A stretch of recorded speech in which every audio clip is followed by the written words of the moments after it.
तेरी कुटिया पर आकर के तुझे दर्शन जरूर देंगे, ये मैं तुझसे वादा करके जाता हूं। तू जितनी उतावली हो रही है वो हर बार कहते हैं गुरु जी कब लिखा प्रभु श्री राम आएंगे, कब मुझे दर्शन होंगे, बड़ी उतावली रहते हैं। तो जो है उसके भाव को देखते हुए गुरु ने कहा कि शबरी वो समय जो है नजदीक आ चुका है, आप जो है तू परेशान ज्यादा मत हो, तुझे जल्द ही प्रभु श्री राम के दर्शन होंगे। शबरी ने गुरु की बात को मान करके अंदर विश्वास कर लिया और वो अपने प्रभु हरिभजन में लगे थे। तो इसलिए कहा धैर्य सबरी को धरा कर समाधि लिए गुरुवर, धैर्य सबरी को धरा कर समाधि लिए गुरुवर, राम नाम में लीन हो गई, राम नाम में लीन हो गई, गुरु से पाकर नाम भाव के भूखे हैं भगवान, भाव के भूखे हैं भगवान, भाव के भूखे हैं भगवान, भाव के भूखे हैं भगवान।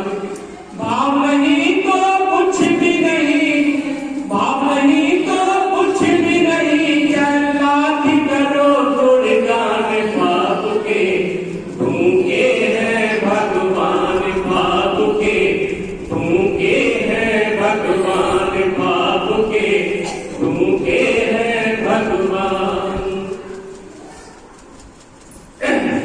तो सभी ने जो है देखा कि हमारे गुरु जी जो है वो सभी छोड़कर जा चुके हैं और मेरे गुरु ने मुझसे वादा किया है कि सभी जो है तुझे जो है भगवान मेरी कुटिया पर आकर के दर्शन जरूर देंगे और वो समय ज्यादा दूर नहीं है। तो सबरी भी रोजाना क्या करती थी, रहा पे फूल दिखाती, वो मीठे बेर दिलाती, रहा पे फूल बिछाती। उसके भाव को देखिए, ये भजन गाने का मतलब नहीं जो अभी पीछे लाइन कहेंगे कि गुरु को हम सब कुछ अर्पण कर दें और एक भक्तनी ने अर्पण किया था, कैसे कैसे अर्पण उसने किया था और कैसे भगवान का दर्शन हुआ। ये उदाहरण है रामायण में, जिस रामायण को हम रोज पढ़वाते रहा पे फूल बिछाती, वो मीठे बेर दिलाती, रहा पे फूल बिछाती, वो मीठे बेर दिलाती।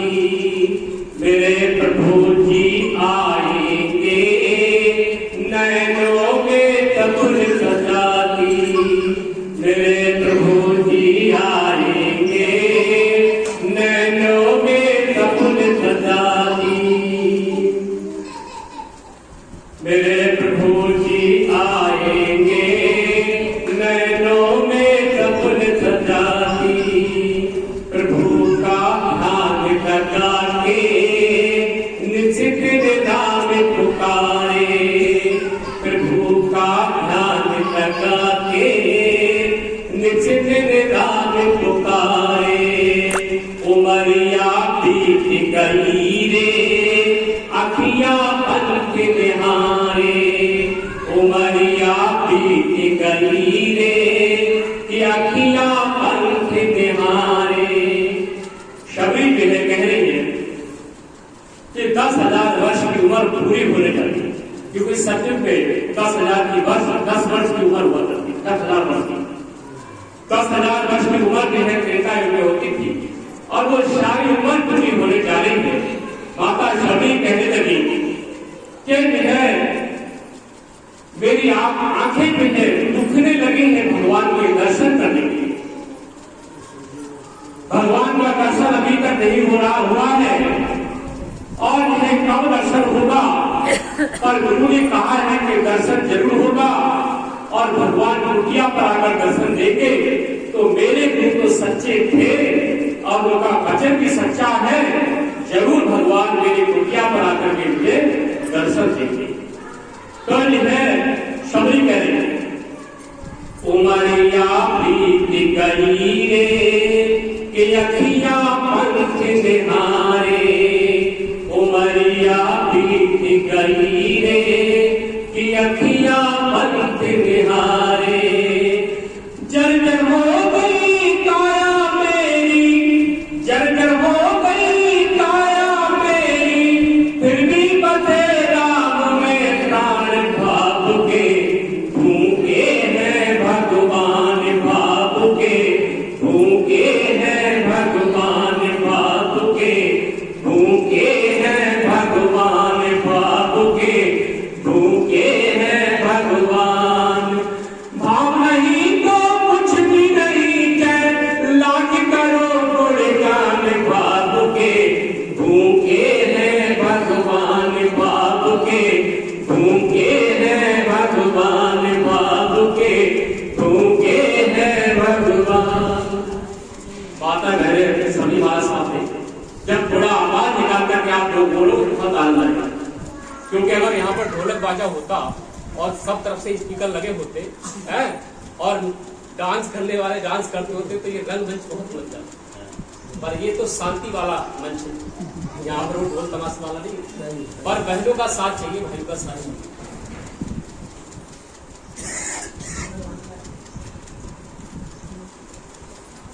तो माता कभी कह रही कि मेरी सारी उम्र बीत गई फिर भी बसे राम में प्राण। कहते बुढ़ापा आ गया, नशे ढूंढने लगती है, कौन भगवान का भजन करेगा? न बैठे चाहेंगे न लेके चाहेंगे, कौन भगवान का भजन करेगा?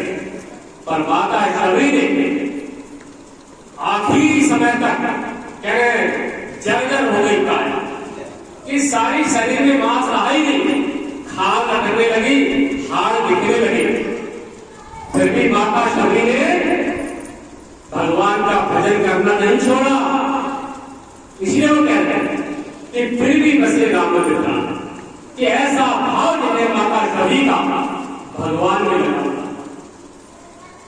वही राजा वही स्वामी उनका एक दिन भी है जब वहां से अपने स्वामी के साथ बीच में भूल गया था, जब शबरी अपने स्वामी के साथ जा रही थी तब जिन्हें शबरी ने कहा स्वामी यहाँ पर जिन्हें मुझे गंगा दिख रही है और मैं इस गंगा में स्नान करना चाहती हूँ। राजा ने कहा चलो घाट में है, स्नान कर लो, आपका मन है तो।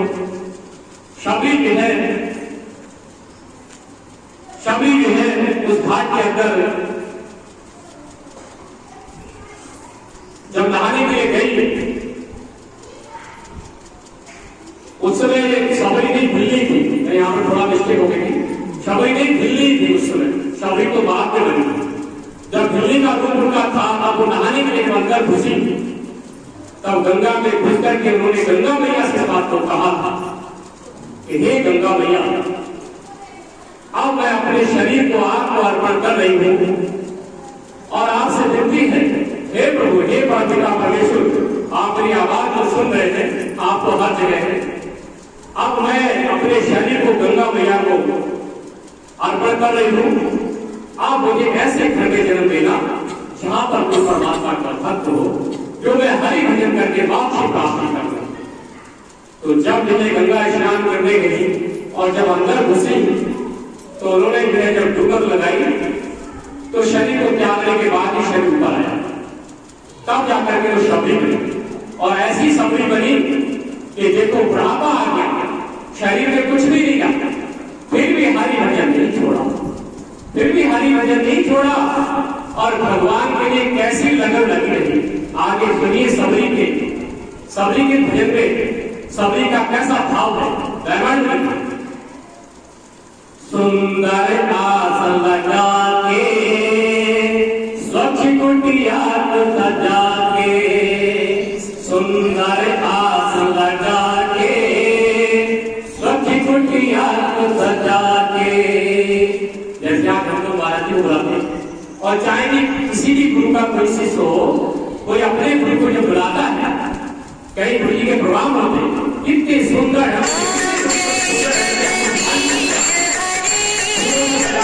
बनाते हैं